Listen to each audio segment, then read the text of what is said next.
Okay, so I should know what you said. Well, I'm going to be doing a breast cancer awareness bit. I'm by no means a medical professional. I just want to put that out there. However, through extensive research, I'm going to inform you about some facts, myths, and tips about breast cancer awareness. We're going to start off by playing a game. So, this game is called Fact or Myth. So I'm going to give you a line about breast cancer awareness, and then you have to let me know if it's a fact or a myth, and then I will confirm and let you know whether it's a fact or a myth. I guess some of you are going to be a bit surprised at some of the facts and some of the myths. So the first, so fact or myth. Breast cancer can be caused by using underarm antiperspirants and wearing underwire bras. Fact or myth? Fact? It's actually a myth. Ooh. There's no evidence or studies which indicate that using antiperspirants or wearing any type of bra increases the risk of, much less causes, breast cancer. All right, number 2. So you guys are on a 0 streak right now. Just saying. Number 2, fact or myth? Men can be diagnosed with breast cancer. All right, that's a consensus. Fact, breast cancer occurs primarily in women, but occasionally in men. Many people do not realize that men have breast tissue and that it is possible for them to develop breast cancer. So, 1 point for you guys. Next one, fact or myth? Women without a family history of breast cancer are not at risk of being diagnosed with breast cancer. Fact or myth? Myth, all right, it is a myth. The majority of women diagnosed with breast cancer have no relatives with this disease. Regardless of family history, discuss mammography guidelines and schedule regular screenings with your healthcare provider. This is the last one. Fact or myth? Mammograms are safe and painless. Myth? Some people say fact, some people say myth. All right. So it's like 50-50. It's actually a fact. With today's modern technology, radiation levels are low and not harmful. And modern mammography equipment is designed to minimize the degree of discomfort. Since breasts can be tender just before or after menstruation, women may prefer to schedule a mammogram around a different time than when you would be menstruating. So that was basically way. I mean, I'm not keeping score or anything, but you guys did an okay job. So you can give yourself a round of applause. At least now you know some of the facts and common misconceptions about breast cancer. So now for my next activity, I'm going to invite 8 women to come and stand behind me. Morgan, Laverne, Julianne, Matra, Karen. How much that? Chanel.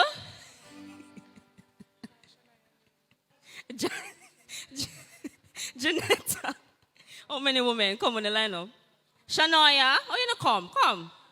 How many is this? 1, 2, 3, 4, 5, 6, 7. Oh, I'm actually 8. All right. So we have 8 women. 8? 1, 2, 3, 4, 5, 6, 8. Yes, 8 women. So this, and just step forward. So there's a statistic that says 1 in 8 women will be diagnosed with breast cancer in their lifetime. And this is to give you some perspective about what 1 in 8 women actually looks like. It doesn't mean that every 8 women you see, 1 are going to have breast cancer, but it's highly likely that 1 in 8 women will be diagnosed in their lifetime. And breast cancer is the most common cancer in women, except for skin cancers. And it is estimated that in 2022, approximately 30% of all new women cancer diagnoses will be breast cancer. However, there are over 3.8 million breast cancer survivors in the world, and well, in the United States. This statistic is confined to the United States. However, we have over 3.8 million survivors. So you can see that getting a diagnosis of breast cancer is not an automatic death sentence because we do have many survivors. And as we know, October is Breast Cancer Awareness Month, and we have a lot of initiatives and plans and fundraising for research to increase the likelihood of treatment and increase the survival rate of breast cancer. So you guys can go. Thank you.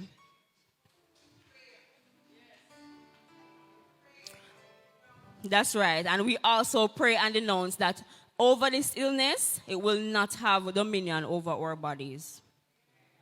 Okay, so now I'm going to get into the tips. That was just a quick demonstration. So it is critical to get regular screenings and maintain overall good health in order to prevent breast problems such as breast cancer. And this is a list of things that you can do. And for my first tip, I'm going to ask Shanoya and Morgan to come. We're going to do a demonstration. So the first tip is to perform monthly breast self-exams. So this is your chance to take a more active role in preventing breast problems and knowing more about your breast health. So they're just going to quickly demonstrate. I know you have some people, visual learners, audio learners, and all those things. So there are 3 different types of screenings that you can do. You have the regular physical exams done by a professional, which is a doctor, or you can do your own physical exams with the tips that I'm going to show you. You have mammography, which you go to your gynecologist and they refer you to places where you can do the actual screening. And you also have ultrasounds, MRIs, which are magnetic resonance imaging, or you can do both to just get a full analysis of what's going on. So there are 5 steps. So this is how to do a self-exam. So for the woman, pay attention. You must do this at least once a month to get familiar with what your breasts are supposed to look and feel like. And this is for getting an early sighting. So just in case something is wrong, you don't wait until it's late stage because it's easily preventable or easily treated at the early stage rather than at the late stage. Okay, so step 1, come. Step 1, you examine your breasts in a mirror with your hands on your hips. Hands on your hips. So you begin by looking at your breasts in the mirror with your shoulders straight and your arms on your hips. And this is what you should look for. You should be looking for breasts that are their usual size, shape, and color. You should be looking for breasts that are evenly shaped without visible distortion or swelling. And if you see any of the following changes, please bring them to your doctor's attention. If you see dimpling, puckering, or bulging of the skin, bring it to your doctor's attention. And if you see that your nipple has changed position or you have an inverted nipple, which is instead of sticking out, it is pushing inward, or if you have redness, soreness, rash, or swelling. So that's the first few signs that you can look for and you get it checked out by a doctor. Step 2, so this is one self-examination. Step 2 is to raise your arms and examine your breasts. Now raise your arms and look for the same changes. So you're going to look for the same dimpling, puckering or bulging of the skin, inverted nipple, changed position, redness, soreness, rash, or swelling. Step 3 is to look for signs of breast fluid. While you're in the mirror, or while you're at the mirror, look for any signs of fluid coming out of one or both nipples. Now this could be watery, milky, a yellow fluid, or blood. If you see any of these changes, any of these signs, bring it to the attention of your doctor. Now the next stage of the examination is to feel for breast lumps while lying down. So you're going to be lying down on your back with your arm behind your head, like so. And then you're going to use the opposite hand and massage in circular motions around the breast.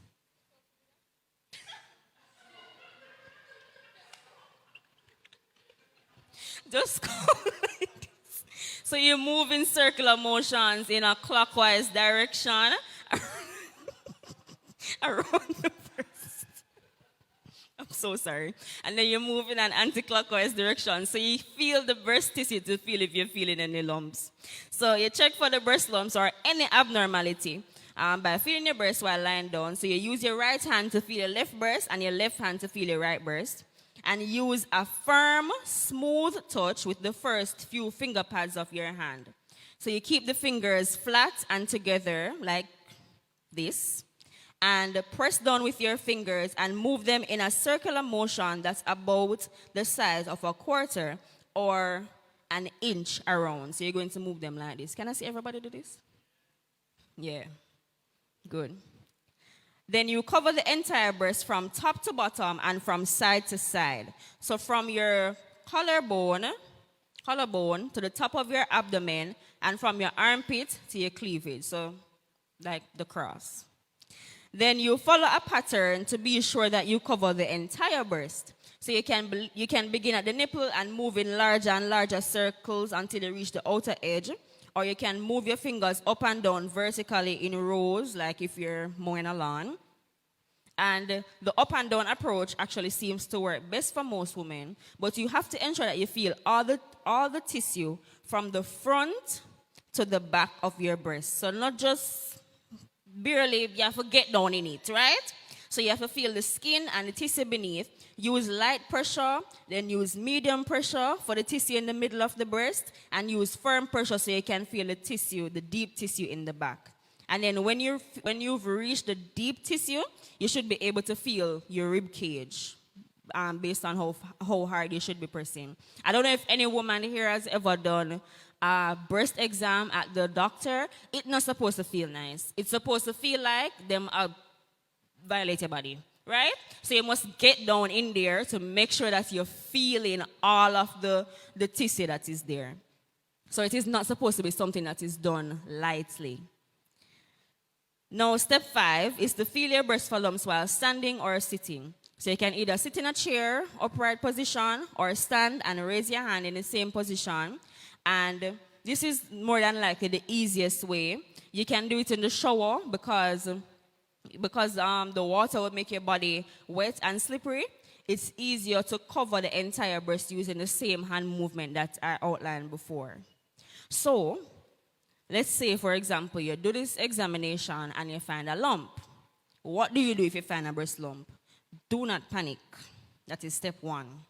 If you feel a lump in your breast, it can be common. Many women have lumps or some lumpy areas in their breast all the time, and most breast lumps will turn out to be benign. So benign means that it is not cancerous. And there are a myriad of possible causes of non-cancerous breast lumps. You can have hormonal changes, it can be a benign breast condition, or it can be an injury that you suffered to your breast area that would cause a lump to form. So do not panic. It does not mean, it's not like every lump automatically means cancer. However, do not hesitate to call your doctor if you have noticed a lump or any other breast change that is new and worrisome. So if you see any of these signs, you know your breast more than anybody else. If you see any of the signs, if you see a little dimpling, if you see, this don't look so right, don't hesitate to call your doctor and find out, if something may be a bit more serious. Another way that you can test to see if something is just a part of a hormonal cycle versus something becoming cancerous is to note if the change lasts more than one full menstrual cycle, because your changes in your hormones during the menstrual cycle can cause different effects in your body. So if it lasts more than one menstrual cycle, you know that this might be an issue or this might be developing into something more. Or if the lump or change that you have seen has gotten bigger or more prominent in some way. Now, if you menstruate, you may want to wait until after your period to see if the lump or any other breast change disappears on its own before calling your doctor. Because as I said before, we know that with menstruation you might have some physical changes. You don't want to alarm yourself. Just wait and see if it disappears on its own. So the best healthcare provider to call is your primary care doctor or somebody who has done a breast exam on you before and would have an idea of what you normally feel like versus this change that would happen. And know what to expect. So at an appointment that you would evaluate a breast lump, your doctor would take a health history and do a physical exam of your breast. And more than likely, if he or she thinks that it is something serious or worrisome, they would do breast imaging tests. So the ultrasound is often the first or the only imaging test that is used to evaluate a lump in women who are younger than 30. So if you are younger than 30, it's likely that you're going to get an ultrasound. Or if you are pregnant or breastfeeding, it's also likely that you're going to get an ultrasound. For women who are older than 30 or not pregnant and not breastfeeding, both an ultrasound and a mammogram are typically recommended to evaluate any lump that you may find in your breast. And if further testing is needed, your doctor may recommend additional imaging with an MRI or an MBI, which is called, an MBI stands for molecular breast imaging, a biopsy, which is what you use to find, like, if there's a lump or a tumor, they would extract a piece of it and send it to the lab for testing to see if it is cancerous or if it's benign, or any combination of these tests. Or your doctor might, if it is that the test results are worrying, they may refer you to a breast specialist or a breast surgeon for further evaluation. So, in conclusion, ensure that you get answers for any change that you see in your breast, because breast cancer is very serious, it is very common, and it is prevalent. And it's sometimes when you wait too long to get your treatment, to find out what it is, it ends up becoming late stage. And late stage is usually much harder to deal with than early stage. So please ensure that you evaluate any changes that you see, no matter how old you are. It's easier and it's better to start from early, from you're young, so you know your body, you understand what things are supposed to look like. And when you do this more regularly, more frequently, you now will be able to identify even more easily when you see changes. Versus if you don't know what it looks like, you don't know what it feels like, you're probably going to ignore it. So please ensure that if you see a lump or if you feel a lump, ensure that your doctor explains to you what is causing the lump or any other breast change, and if necessary, which we hope it will not be necessary, you will develop a plan for treating or monitoring what may be changing in your body. And do not forget, this is my final tip, if you are uncomfortable with your doctor's advice, do not hesitate to get a second opinion. Not every doctor is correct at first instance, although we would love them to be. It's always important that you get a second opinion on anything that you are doing medically. So thank you. I hope that you guys will examine and not develop any breast cancer issues. Thank you so much for listening to this presentation, and I hope it was informative.